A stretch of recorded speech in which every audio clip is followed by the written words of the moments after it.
Hi everyone, Bren here. In this week's video I'm going to harvest a cold hardy vegetable that's only ready to pick now in summer. Plus we'll check out some raised beds which I've cleared out and replanted.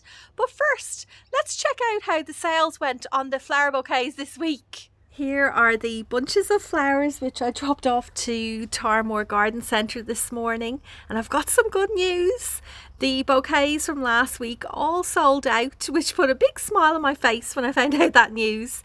And actually this week I have this gorgeous dahlia in the bouquet, the first dahlia of the season. It's actually from a seedling, so it doesn't have a proper name, but I do have some other varieties that are starting to bloom with so many buds all over the garden. I don't think it's going to be very long until these bouquets are going to have heaps of dahlias in them, and hopefully zinnias too. I actually had a look back at the footage from this time last year, which is what you see here on the screen, and there's so many more dahlias and zinnias in the bunches, but I guess every year is different, and we did have a lot of rain last year. This year it's been very dry, so maybe everything's just a little bit delayed. So having said that, I did have to go out and purchase a few flowers just to bulk out the bouquets. Here, I just want to show you this. These are the lilies, and here are some in bloom in the garden, and it's been really tricky trying to get them at the bud stage. Like, all of these opened during the week, and I'd rather not put lilies in that have already opened. I prefer to put my lilies in when they're still at the bud stage. I feel like it stretches out the floral display. All of these lily buds should open in the next couple of days, which will be a lovely added surprise to the customers when they come down to the kitchen or wherever they decide to put these arrangements and see that extra pop of colour from the lovely lilies.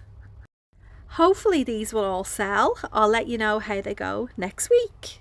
I've got a bunch of cabbages which are ready to harvest, a mix of red and green. It's so bad, I can't even remember the variety names, just the colours. This is as big as they're going to get at this stage. You can see the red ones are on the smaller side, but the green ones are a bit larger. You know, it's summer when the mint gets out of control again. It's coming up in this bed all over the place. More down here. Lucky one of my kids loves mint, so it works out well, I guess. I'm looking forward to removing all of these cabbages, getting this bed cleared out and planted with some of those zinnia seeds which I sowed a couple of weeks back. Here they are, the zinnias, and look how much they've grown since last week. I think most of the cells were looking empty last Friday, but now almost all the seeds have germinated, and some of these little seedlings are even starting to put on their first set of true leaves. Back to the cabbage. Let's harvest one. I don't have a knife with me at the moment, so I wonder if I can just snap it. Is this going to work with one hand? Probably not. Maybe I'll just pull the whole thing out. Oh, just pull it out. Come on. There we go. I know it's probably best if I leave these cabbage roots in the ground and just chop the plant off here at the base, because by removing the root system I'm disturbing and removing microbes from the soil. But I didn't have a knife, so I just pulled the whole thing out. Sorry, microbes. I'm happy with the size of this one, considering it was under attack by caterpillars when it was a little seedling, but it pulled through. I wasn't planning on making this a garden harvest video, but there is another veg down here that I want to pick. It's got to the right size. Check that out. This is the Lebanese zucchini. Let me see if I can do a bit of a twist and pull and it'll come off. Oh yeah, great. First zucchini of the season. Thanks everyone last week in the comments for sharing your garden knowledge with me. I was concerned that these zucchini plants were getting powdery mildew, but a couple of you mentioned that some varieties actually do have this kind of white powdery pattern on the foliage. And this one here, the golden zucchini, like, I don't know, is that a pattern, or does this one look like it could be powdery mildew? No, yeah, it's probably a pattern. Geez, I wish I knew more about gardening. I'm really happy actually that there hasn't been any bite marks on these golden zucchinis out here, because for the last couple of years we've had a lot of rodents in the garden and they have damaged the zucchinis.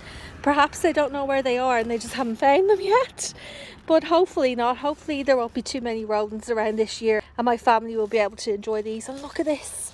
Look how many more on the way. There's about 3 or 4 there. You know, if I don't do some weeding in here by next week, forget about the rats not being able to find them. I won't be able to spot them under all the grass. You know, while some edible plants are doing really well in the garden, others are really struggling. Like over here, remember those bush beans I was growing? Well, this is what one of the bags looks like, and the other one's even more pitiful. You can probably tell it's my fault because I haven't been looking after them very well. There's a big clump of grass growing in here, but a lot of the actual plants themselves have died off. I've only got 1 or 2 remaining, and they just look like, I don't know, something's been at them. This bed's a little bit better. This could also be that hailstorm we got. Maybe it's pelted them. But there are a few beans, but oh, look at that. 1 bean, 2 beans. Is that all I'm going to get from this area? 2 beans out of these 2 large grow bags. Hold on a second. What is this I see? 3 more. That's all right, isn't it? You know what I'm thinking though? What have I just done there? Taking a big section off. This may be a bit of a fail, but great news is that bush beans are very quick growing. So from seed to harvest they take around 60 days.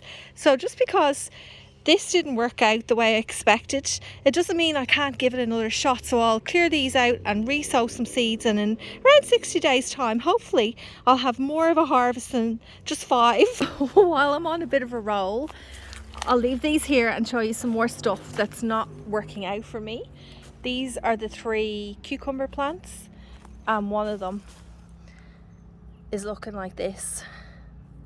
Is it worth leaving this in the ground, or will I just pull it and buy a seedling and pop it in its place? But the other 2, I have to say, are doing pretty well.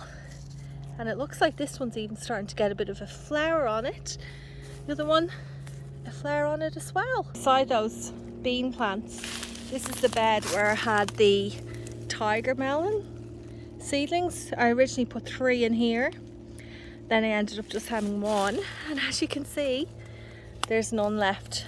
I wish that was it, but it's not. It's just a little weed, more weeds. Maybe what I can do is just direct sow some seeds in here and hope for the best. A couple of days ago I cleared out these 3 raised garden beds. This one was full of white statice plants, and then the 2 here were full of snapdragons, which did extremely well. There was beautiful colours out of these beds, and I could have left the plants in here because they last about 2 years in my climate, but I decided I can't really waste the space and I can always put some more seeds in autumn time. I really wanted to clear them out because I have filled these 3 beds up with mostly dahlia tubers. I haven't tidied up the mess yet, but here are all the varieties I'm growing, and these were just like sitting in my kitchen in a box for way too long.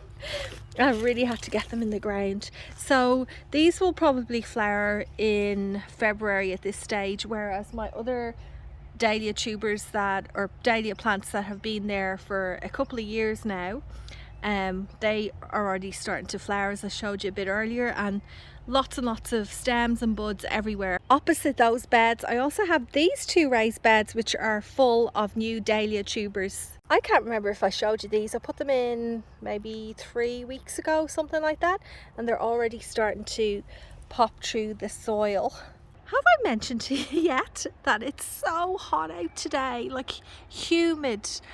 Oh, I think when I was in the car I said it was 39 degrees. Here's some rumbling up in the sky. We're due another storm. You can see the dark clouds coming in. We've had some crazy storms this last week. We actually lost power. I think it was on the weekend for a few hours, which is always fun. But I guess the plants like it because they get a bit of an extra drink. I don't know if you can tell, but I'm absolutely sweating.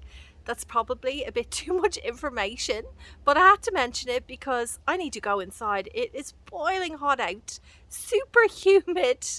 Oh, it's unbearable out here, you know, and tomorrow as well, it's going to be 42 degrees Celsius. Oh, I have to keep an eye on the chickens because in those kind of temps, they can become quite susceptible to heat stroke. I might even bring them inside, which sounds a bit crazy, but you know, I have to look after them, don't I? Anyway, wherever you are, I hope you have a beautiful weekend. If you're close to me, I hope you manage to stay cool. It's going to be an absolute scorcher. We'll see how it goes. Anyway, have a great week. Thanks for watching, and I'll see you again next Friday.